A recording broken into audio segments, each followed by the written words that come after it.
warahmatullahi wabarakatuh. Waalaikumsalam warahmatullahi wabarakatuh.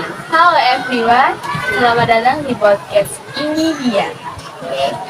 Pada episode kali ini kita akan mengulik tentang dunia pembelajaran pendidikan Pancasila di sekolah dasar. Dan tentunya saya sudah bersama dengan narasumber hebat kita dari seorang guru di sekolah dasar yang telah mengabdikan dirinya untuk membimbing siswa di sekolah dasar dalam memahami nilai-nilai Pancasila dan pentingnya etika di kehidupan sehari-hari. Sebelum kita memasuki pembahasan tentang dunia pendidikan, alangkah baiknya kita perkenalan terlebih dahulu. Sebab kata pepatah, tak kenal maka tak sayang. Saya, Dia Puan Marani dengan 23061044510 dari kelas PGSD 2023F Universitas Negeri Surabaya. Dan saya juga bersama dengan narasumber saya dan Ibu Ana. Ibu Ana boleh memperkenalkan diri. Terima kasih waktu yang diberikan kepada saya.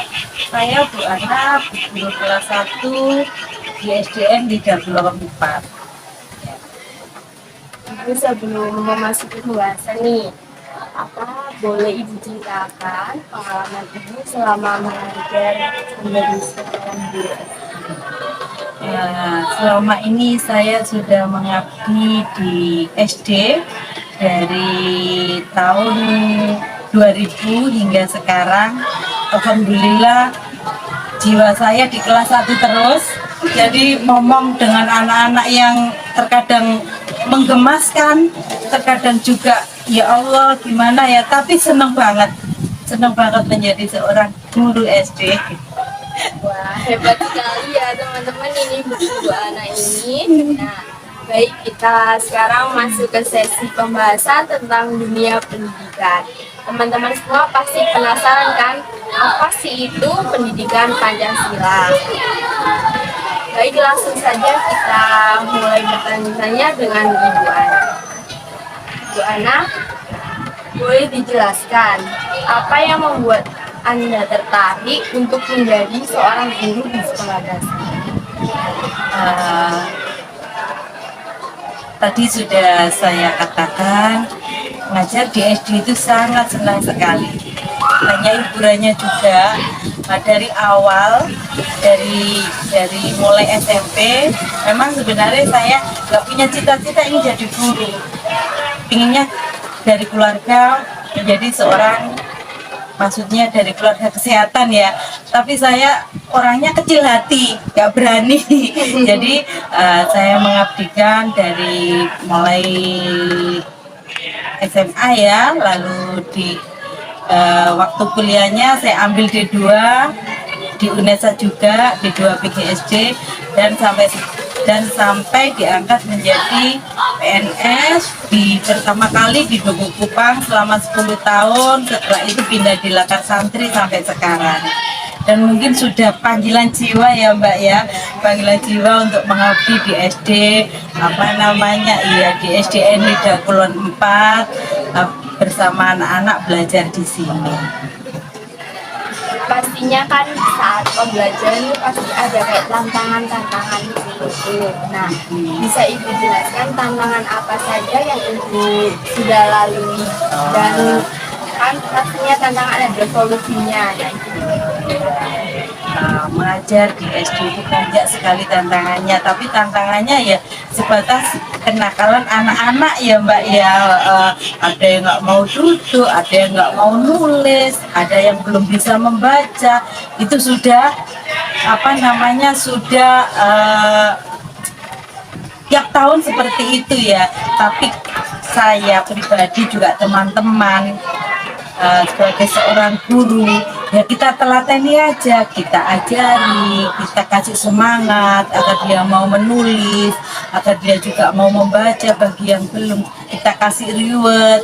Oh kamu pinter, nanti ibu kasih hadiah pensil, penghapus. Udah senang anak-anak gitu, seperti itu. Jadi kita kasih semangat untuk agar dia mau menulis, mau membaca, karena tidak semua anak masuk sekolah kelas 1 itu bisa membaca. Jadi mesti tiap tahun ada 2-3 anak yang belum bisa membaca. Bagaimana sih pasti biasanya kan ada seorang anak yang kayak memiliki kesulitan belajar. Nah, dari ibunya itu apakah ada metode khusus buat anak tersebut? Nah, bagi anak-anak yang maksudnya Misal udah dikasih materi tapi kayak belum masuk pas. betul, itu biasanya kendalanya di anak-anak yang membacanya belum bisa membaca, jadi dia tidak bisa memahami soal itu. Tapi tidak hanya di kelas 1, biasanya itu sampai kelas 2 terkadang anak-anak itu masih kesulitan dalam memahami bacaan. Misalkan soal cerita, memahami soal-soal seperti itu terkadang anak-anak belum bisa memahami. Jadi kita sebagai seorang guru harus tidak hanya sekali memberikan misalkan untuk mengajarinya. Jadi ya, misalkan pertemuan hari ini tentang memahami bacaan. Kalau anak-anak masih ada yang belum bisa, jadi untuk pertemuan berikutnya nggak apa-apa, kita ulang lagi sampai anak-anak itu paham benar. Oke. Seperti itu pada kurikulum merdeka loh ya, seperti itu. Jadi kita ulang lagi sampai anak-anak itu bisa memahaminya. Nah, sesuai dengan tema kita kali ini kan tentang pendidikan Pancasila. Apa sih itu pendidikan Pancasila? Pendidikan Pancasila itu adalah pendidikan yang mempelajari banyak sekali ya Mbak ya, karakter kita tentang sopan santun, tidak hanya di rumah, di sekolah juga mempelajari tentang sila-sila Pancasila. Kita kupas dari sila pertama sampai sila kelima, makna dari sila ke-1 sudah ada di kelas 1 untuk pelajaran sekarang. Jadi misalkan makna dari sila ke-1 ada beberapa, misalkan tentang doa, sholat, tentang peribadatan. Jadi sudah lebih rinci lagi untuk sekarang. Untuk sekarang lebih rinci lagi daripada 13 dulu. Kan kayak KTSP ya, sekarang permapel untuk kurikulum merdeka ini. Jadi tidak hanya maksudnya untuk mempelajari pengetahuan umum tentang nilai-nilai Pancasila, juga dalam kehidupan, penerapan dalam kehidupan sehari-hari. Seberapa penting pendidikan Pancasila ini untuk anak-anak di sekolah dasar? Menurut saya sangat penting sekali, karena pendidikan Pancasila itu akan membentuk karakter anak. Itu tadi ada sopan santun dalam berbicara, dalam bertingkah laku, baik di rumah, di sekolah, di tempat dia bermain, ada di situ semua, diterapkan di Pancasila itu semua. Kan itu pendidikan karakter ya. Pendidikan karakter itu kan pastinya bukan hanya dipelajari di sekolah, tapi kan ada yang dipelajari di rumah. Nah, bagaimana cara ibu kayak menghandle pas waktu anak-anak di rumah? Biasanya ada tugas-tugas tersendiri dari sekolah. Misalkan saat di rumah, apa yang kalian lakukan untuk membantu orang tua di rumah? Misalkan ada yang membantu merapikan tempat tidur, membantu membersihkan rumah, mencuci piring atau apa seperti itu. Lalu kita juga mewanti-wanti anak-anak sopan santun itu tidak hanya di sekolah saja, tapi di rumah dengan orang tua, dengan kakek, dengan nenek, dengan kakak, dengan adik. Jadi kita tahu kalau yang lebih tua, pada yang lebih tua kita harus menghormati, yang lebih muda kita harus menyayangi. Contohnya ke adik. Jadi anak-anak tidak boleh semena-mena adik-adiknya, maksudnya adik kecil aja nggak tahu gini. Tetap kita harus menghargai, kita harus menyayangi. Sopan santun harus diterapkan itu tadi dimanapun kita berada. Dalam pembelajaran pendidikan Pancasila ini, itu dari orang tua siswa-siswi itu apakah sudah mendukung?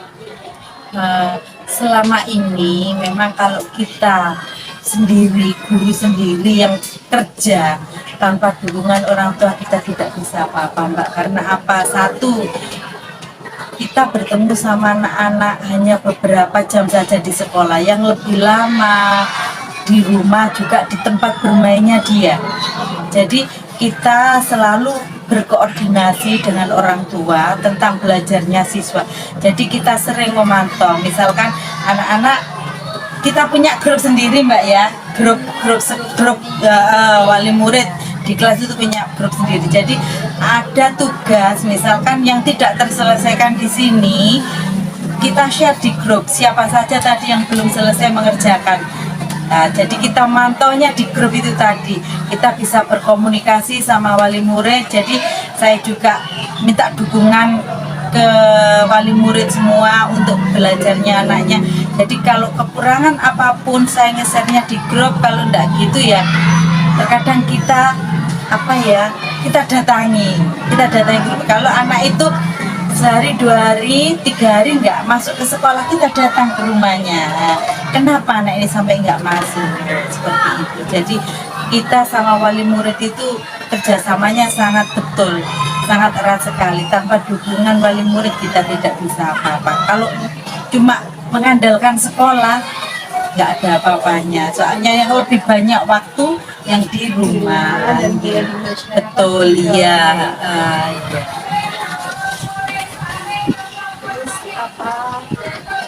Kan setelah kayak selesai pembelajaran kayak habis puas itu kan pastinya guru melihat apakah pembelajaran pendidikan Pancasila ini sudah sesuai, kayak sudah berhasil atau tidak. Apakah ini punya metode bagaimana cara kita mengukur pembelajaran yang kita berikan kepada anak-anak ini sudah sesuai, sudah berhasil maksimal apa belum gitu ya.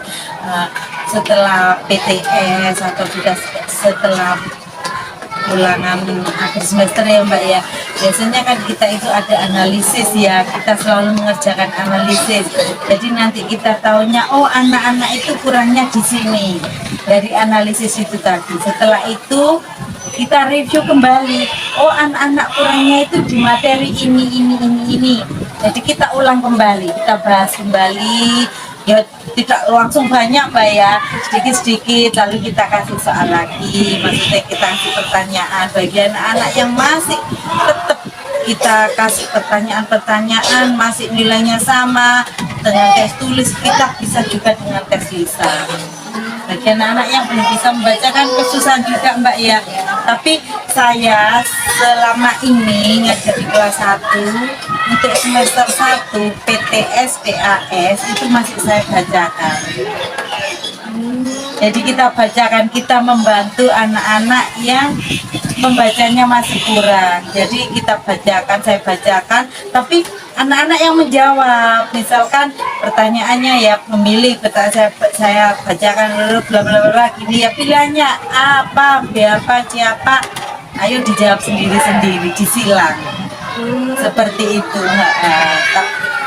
Kayak tadi ujiannya itu ada yang esai atau Ada PG yang satu, biasanya 1 sampai 20 itu PG, yang istilah titik-titik, bukan menjabarkan ya Mbak ya, melanjutkan. Misalkan dasar negara kita adalah, melanjutkan seperti itu.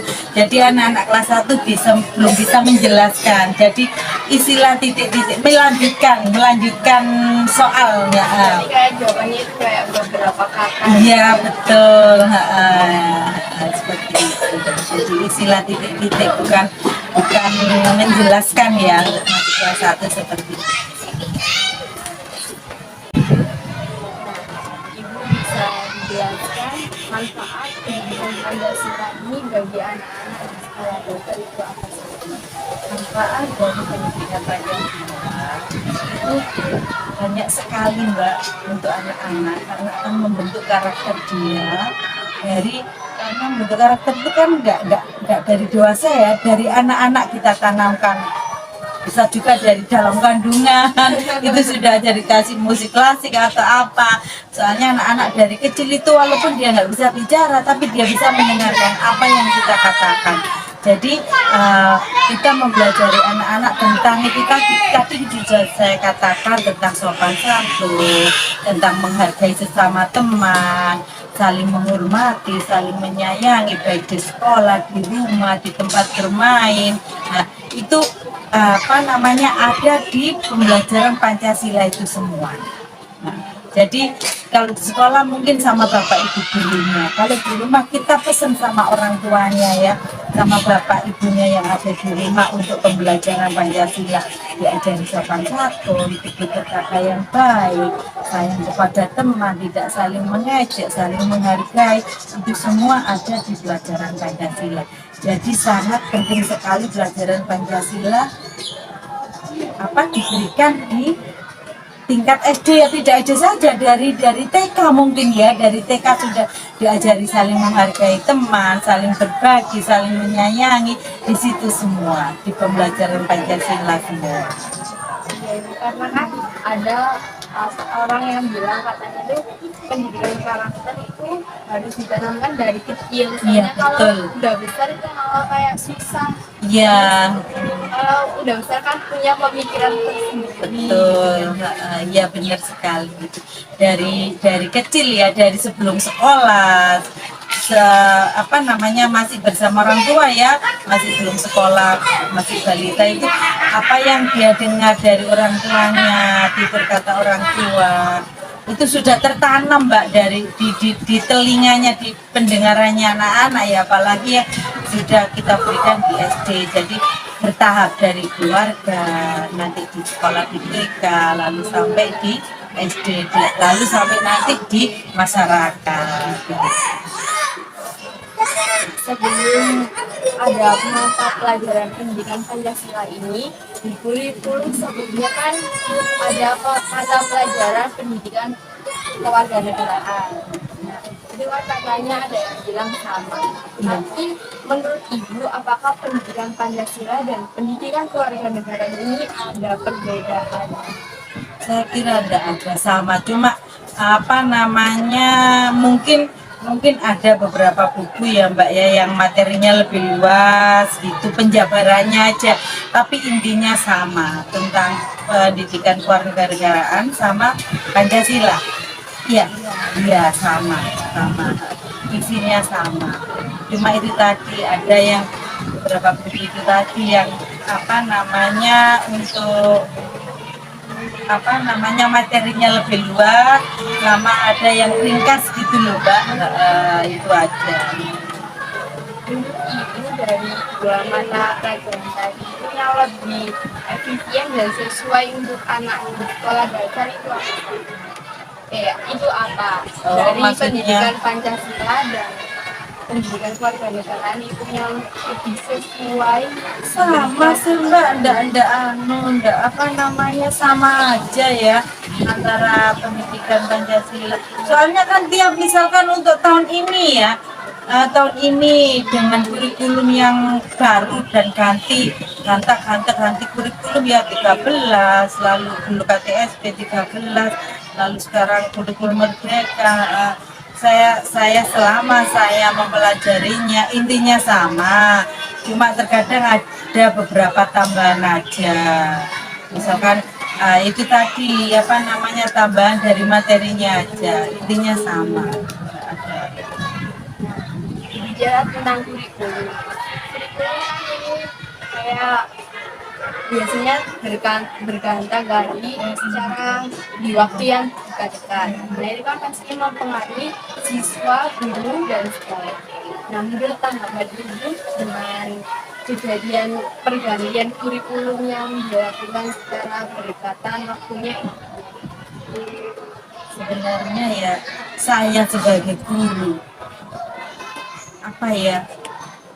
kurang berkenan dengan gonta-ganti ya Mbak ya, apalagi yang diganti itu kelas 1 sama kelas 4 mesti itu sebagai dengan istilah kelinci percobaan ya, kasihan sekali. Yang kemarin memang sih sebenarnya lebih enak yang per mapel gini, kalau Kalau yang 13 kemarin kan campur Mbak ya.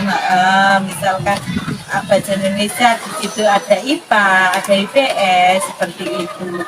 Kalau sekarang lebih enak belajarnya per mapel, kita lebih rinci juga, di anaknya juga enak. Tapi kalau bisa jangan ganti lah. Memang sih nggak apa-apa untuk menambah wawasan kita ya, kita belajar nggak apa-apa. Cuma ke anak itu loh, maksudnya itu kita belajarnya itu kok habis gini ganti lagi untuk permapel, habis itu lagi yang kapan hari ke-13 dengan satu buku dengan isi bermacam-macam materi pembelajaran ya. Jadi di guru, di saya sendiri, saya pribadi sebenarnya kurang kurang begitu setuju ya dengan ganti-gantinya, dengan ganti pemimpin ganti lagi, kurikulumnya ganti lagi seperti itu. Terus apa kayak semisal ya ibu kan kelas satu ini pakai kurikulum merdeka. Si misal nanti ada pergantian kurikulum lagi. Pas waktu kelas 2 nya itu apakah kembali dengan kurikulum baru atau tetap merdeka? Nah, kan untuk kurikulum merdeka ini bertahap Mbak. Sebenarnya tahun kemarin itu kelas 1 sama kelas 4. Untuk tahun sekarang sebenarnya kelas 2 sama kelas 5. Jadi nanti insya Allah yang ini nanti mau naik kelas 2, untuk tahun berikutnya kan kelas 2 sama kelas 5. Jadi dia sudah bisa mengikuti. Jadi dia sudah tidak kaget lagi dengan kurikulum merdeka ini. Soalnya di kelas 1 sudah, dan untuk tahun depan kelas 2 sama kelas 5. Jadi dia langsung mengikuti dari dasarnya di kelas 1 tadi ya. Lalu yang kelas 4 kan naik kelas 5. Seperti itu. Mengapa kok yang dijadikan kurikulum merdeka ini kelas 1 sama kelas 4? Nah itu saya sendiri juga kurang paham Mbak. Soalnya kan iya, Ibu. Yang kelas 4 itu tadi kan kelas 3-nya bukan pakai kurikulum Iya. 13. Kelas 13. Iya. Berpikir Iya sama, kita guru-guru juga gitu, kita sempat ngomel juga, kenapa sih yang jadi kelinci percobaan kelas 1 sama kelas 4, kok nggak kelas yang tinggi-tinggi yang sudah besar, maksudnya lebih paham. Kita yang maksudnya yang dari awal merangkak sudah dikasih kurikulum baru seperti itu. Tapi saya pikir juga mungkin pemerintah ya, mungkin dinas sendiri mungkin gini, oh dari awalnya, dari dasarnya, dari kelas 1, jadi mungkin seperti itu, jadi dikasih di kelas 1 dulu, nanti yang kelas 4 kan dari kelas 3 itu apa yang namanya itu Mbak, tapi sekarang di kelas 4 naik kelas 5 sih, apa itu yang kayak kalau dulu itu calistung itu loh, sekarang kan ada istilah baru, apa sih namanya, saya agak lupa itu. Pokoknya sejenis kayak calistung seperti itu, naik ke kelas 4, diberikannya di kelas 4 mungkin itu ya. Jadi kita juga terkadang mengeluh juga kenapa harus kelas 1, tapi saya pikir lagi mungkin dasar dari di SD itu kan awalnya dasarnya dari kelas 1, makanya yang diberikan kurikulum baru mesti kelas 1. Seperti itu ya, tapi ya gimana lagi, saya sebagai seorang guru ya kita jalani aja, kita nikmati saja apa yang pemerintah berikan, maksudnya harus ganti seperti ini, tapi enggak apa-apa asalkan apa namanya sekolah mendukungnya gini, ada maksudnya ada buku, ada media untuk pembelajarannya seperti itu. Tapi sekarang alhamdulillah di sekolah kita untuk yang sudah melaksanakan kurikulum merdeka di kelas kita sudah ada LCD, sudah ada proyektor, jadi kita sudah ada komputer, jadi kita untuk menambah wawasan anak-anak, menambah materi, saya juga membantu saya dalam pembelajarannya anak-anak, saya pakai itu. tentunya kalau kita sebagai guru, apalagi yang di kelas 1 ini pasti kayak dengan pergantian kurikulum perlu belajar ya itu. Betul, iya, iya. Kita harus banyak belajar itu. Tapi ya itu tadi saya belajarnya ya dari buku sebagian kita membeli buku pendamping, tapi sekolah juga yang membelikan, juga dari media ya, media apa namanya kayak di YouTube, pembelajaran itu yang saya sesuaikan dengan materi yang saya berikan saat itu. Mungkin kalau di buku sudah saya rasa cukup sudah, tapi kalau memang masih perlu biar anak-anak lebih semangat lagi untuk belajarnya, saya carikan di media apa itu. Iya, betul. Apakah kayak dari anak kelas 1 ini pakai media yang kayak membutuhkan HP? Kalau HP enggak pakai. Jadi cuma membutuhkan media saya. Iya, betul. Itu aja. Kita balik lagi ke nilai-nilai Pancasila ya Ibu. Nah, bagaimana sih cara Ibu memotivasi siswa supaya ikut berpartisipasi dalam diskusi nilai-nilai Pancasila? Kalau kelas 1 enggak, kita belum pernah menerapkan untuk diskusi, belum bisa anak kelas 1 diajak diskusi, jadi belum pernah. Jadi cuma kita biasanya cuma secara berkelompok saja, tapi kalau diskusi kita belum pernah menerapkan karena belum bisa anak-anak untuk dimintai pendapat itu masih susah untuk kelas 1 ya. Jadi untuk penerapan diskusi hanya apa ya, berkelompok saja. Kalau diskusi belum pernah, tapi kalau kerja kelompok, mengerjakan sesuatu secara kelompok, tapi secara tidak langsung kita sudah mengajarinya ya, tapi tidak terlampau jauh seperti diskusi berkelompok kan. Iya betul.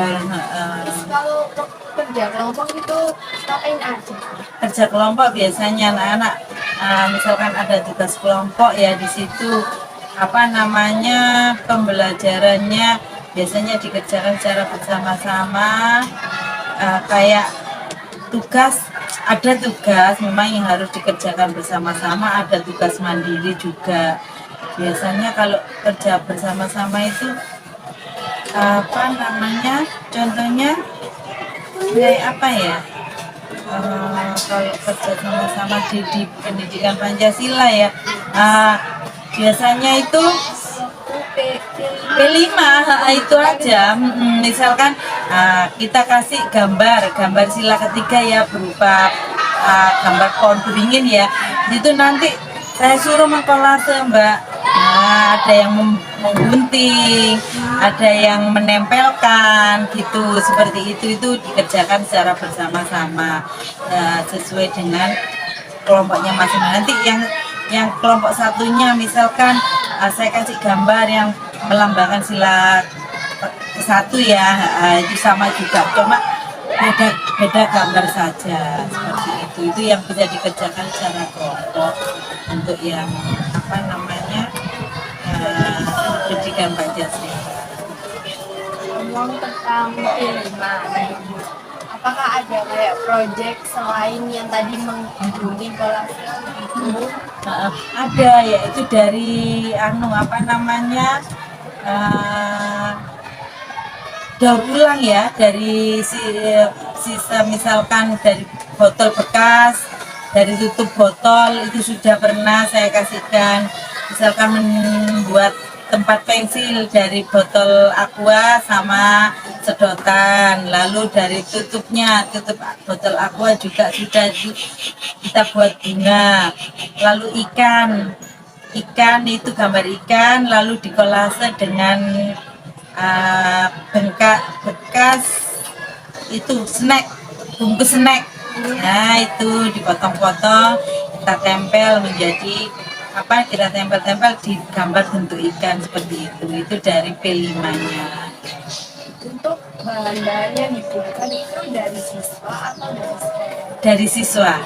Jadi anak-anak saya sebelum, makanya untuk P5 itu nggak bisa langsung jadi Mbak, jadi 2-3 kali pertemuan baru selesai. Jadi untuk yang pertama kita merancang dulu anak-anak, untuk pertemuan P5 berikutnya kita akan membuat seperti ini. Kita membuat misalkan bunga, anak-anak mulai pulang nanti mengumpulkan tutup botol aqua misalkan seperti itu, tutup botol aqua, lalu kardus untuk tempat menempelnya. Nah, pertemuan berikutnya dibawa, kita siapkan dulu sampai benar-benar bahan-bahannya itu lengkap. Untuk pertemuan berikutnya baru kita terjun membuatnya. Kita lanjut lagi. Apakah Ibu memiliki cerita inspiratif atau pengalaman yang berkesan saat mengajar pendidikan Pancasila ini? Untuk selama ini saat kita belajar Pancasila bersama anak-anak, memang kita punya cerita tersendiri ya Mbak ya, saat anak-anak membacakan Pancasila, menyebutkan lambang-lambang silanya, juga terkadang membolak-balikan antara dasar negara dan lambang negara itu suka terbolak-balik. Itu yang terkadang membuat kita punya pengalaman tersendiri saat belajar dengan anak-anak. Tapi ya kita selaku guru ya Mbak ya, setelah anak-anak dengan jawabannya terbolak-balik, kita harus meluruskan. Oh, itu jangan salah, itu kurang tepat. Nah, yang lebih tepat itu seperti ini Mbak. A few moments later. Lanjut ke pertanyaan selanjutnya. Saat pembelajaran mulai murid-murid itu pasti ada kalanya merasa bosan dengan itu.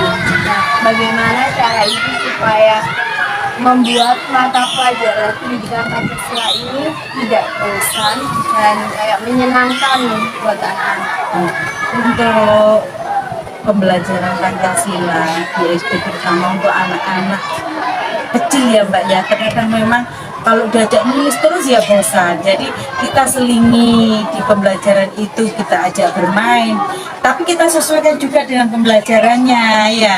Misalkan dengan ada lambang-lambang sila, kita kasih gambar-gambar Pancasila, kita suruh mewarnai, kita suruh kolase atau apa, pokoknya ada kegiatannya, tidak melulu menulis terus seperti itu.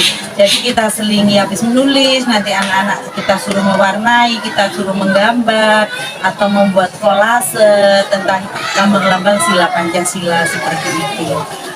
Terkadang juga di akhir pembelajaran, misalkan pembelajaran Pancasila tadi di akhir pembelajaran, jadi 30 menit atau 15 menit sebelum kita pulang, kita ajak anak-anak untuk misalkan lihat video pembelajaran juga tentang Pancasila.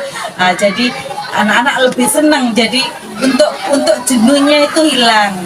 Biasanya malah kalau nggak diputarkan atau apa itu video atau apa, minta dia, lihat itu loh Bu, lihat.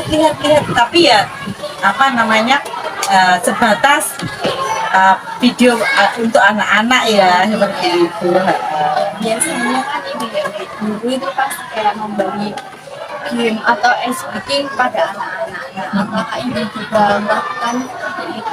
Ya, tidak selalu untuk SBK, tapi biasanya di awal pembelajaran ada, di saat anak-anak jenuh kita ajak, apalagi lagu-lagu yang sekarang kan banyak ya Mbak di TikTok atau apa, tangan ke atas, saya belum bisa, udah bisa dianya, jadi saya terus diajari seperti itu.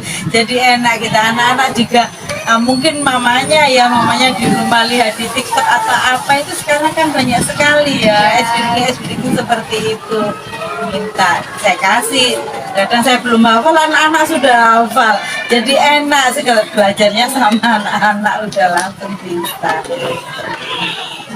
Yang terakhir, apakah Ibu memiliki pesan buat anak-anak dan keluarga? Untuk pesan untuk anak-anak dan Hollywood, untuk anak-anak ya, pesan saya rajin-rajin belajar. Kalau baik bersama saya atau sama guru lesnya, lebih semangat lagi untuk belajarnya di rumah. Kalau sama orang tua ya, saya nitip ke anaknya, jangan selalu menggantungkan di bapak ibu guru yang di sekolah ya. Nah, saya juga nitip anak-anaknya di rumah untuk diajari, jadi belajarnya tidak hanya di sekolah, jadi belajarnya juga di rumah. Jadi guru-guru itu mempunyai kerjasama yang sangat bagus dengan wali murid. Alhamdulillah wali murid di sini orangnya baik-baik, Mbak. Tidak ada yang misalkan kalau dikasih misalkan ada tugas apa untuk anak-anaknya, membantu tugas anaknya di rumah kok sampai marah-marah, enggak. Alhamdulillah di sini mendukung sekali dengan bapak ibu guru yang di sekolah. Jadi kerjasamanya sekolah sama wali murid sangat bagus sekali. Baik, terima kasih Ibu. Iya. Baik teman-teman, sesi pertanyaan sudah selesai.